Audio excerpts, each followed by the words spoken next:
On tap, Storm King Stout. Hi, I'm James Knott, and this is your Better Beer Authority. Today, we are sipping on Storm King Stout from the Victory Brewing Company in Downingtown, Pennsylvania. The brewery was opened in 1996 by Ron Barchet and Bill Covaleski, who apprenticed in Germany before starting Victory. Storm King Stout is a Russian Imperial Stout with 9.1% ABV. The founders of the brewery insist on using whole flower hops for their beers, and this beer is no exception. It uses American whole flower hops and imported roasted 2-row malted barley. Several sources have described it as a little hoppy for the style. There are 4 common ways to impart hop flavors and aromas in beer: whole flower or whole leaf hops, which are dried and uncompressed; plugs, which are whole flowers that have been dried and then compressed; pellets, which are highly processed hops that are finely powdered and compressed into pea-sized tablets; and hop extracts, which are the liquefied version of hops, which are many times used by breweries because they are more convenient. Adam, Flavor Flav. Yeah, Flavor Flav, huh? With the clock. So I got you can pick up the coffee notes to it, some dried fruits like they were talking about.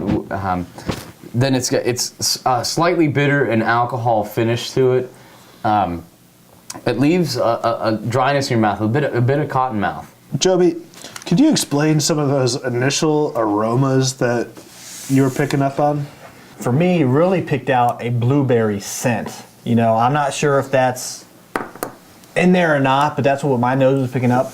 Now that it's kind of sat for a little time and I smell it again, I feel like the raisin aroma might be coming out just a little bit more.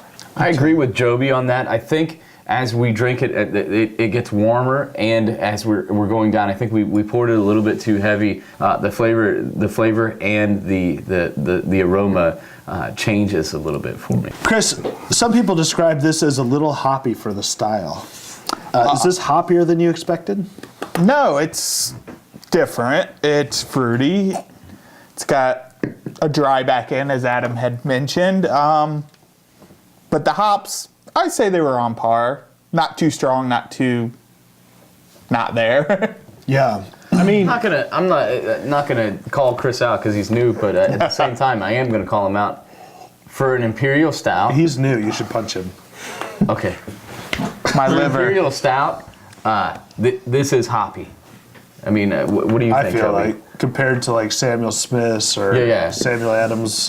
we've had Samuel Smith's Imperial Stout on this show, and I felt like the alcohol in that was almost overpowering. I mean, you really tasted alcohol front and back. Mm-hmm. For this, I mean, the alcohol feel is there in the cottonmouth end, like Adam was saying. But Maybe I don't some warming. Like, yeah, it's a warming and then kind of like a drying effect. But I don't feel like you get that alcohol taste up front. Mm-mm. No, you definitely. I mean, you get a lot of other flavors before you get any alcohol flavor from this beer versus that Sam Smith's, where you start out, first thing you taste alcohol, last thing you taste alcohol. Again, you're in a high ABV zone. I think for a 9.1, this has some drinkability to it just because of all the other complex flavors going on. Mm-hmm. Okay, so Adam, what's your rating, and would you recommend this beer? Yeah, I'm gonna give it an 8. I recommend this beer because of that complexity. Every time I take a sip, even as I'm going down the glass, I'm getting new flavors. You can pull out new flavors every single time. Like Joby was saying, even with the aroma, it started out as a blueberry. I agree with that. Then it went to a raisin kind of smell. I agree with that. You know, it started out for me as a coffee kind of taste.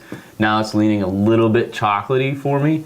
So I mean, I think it's got a So it's definitely changing as it warms. It changes as it warms. And I think there's so many different flavors that you can pull out for it that it's very intriguing. And I would definitely I'm gonna go and buy more of it or drink more of it at a bar. I'm gonna rate this a 7. This isn't a beer that I'm gonna go and have 2 or 3 of. I'm gonna have 1.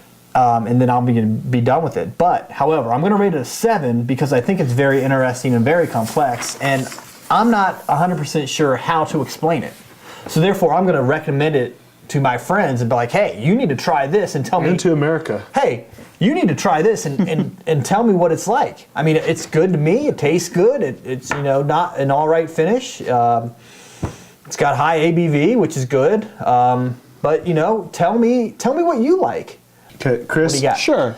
Rating. Expand on that. I would give this a little bit lower than both of these. I'm going with 6. Yes, I am a rookie. Hey, but the reason is, no, we got the new BMC douchebag over here. There you go. The reason is, I would enjoy this beer if I had it at somebody's house, if I had one laying around, or if I was able to drink it. I would like to drink it more and develop the flavors. But if I'm at a bar, I am not actively going to look for this beer at all. I'm going to have something else. I will try something new. It's very complex. I mean, I don't know if it's good, bad, or indifferent. It's just, I mean, you got to try it for yourself. It's one of those beers that you need to try because I don't think you can define it by just the name. You have to try this one to actually understand and appreciate it. And I think one of the other things is with the aroma and the taste have nothing to do with each other at all. So you feel like the aroma does not necessarily match the flavor? No, I think the original aroma was kind of a fruity, kind of almost a frou-frou, kind of girly smell to something you don't want to smell when you're smelling your beer. Correct. I mean, I agree with that. Well, in that sense, it's off-putting, right? Correct. But it wasn't completely off-putting to me. I think it was intriguing because then after I tasted it, and the smells didn't totally match up, but it was intriguing. How do you get the smells and the taste, and they're not completely matching up? Okay. Well, Storm King Stout gets a 7 on the BBA scale. Let us know what your favorite beer from Victory is in the comments section. Can you get it in your state? Thanks for watching. I'm James Knott, and this is your Better Beer Authority. Better Beer Authority, Better Beer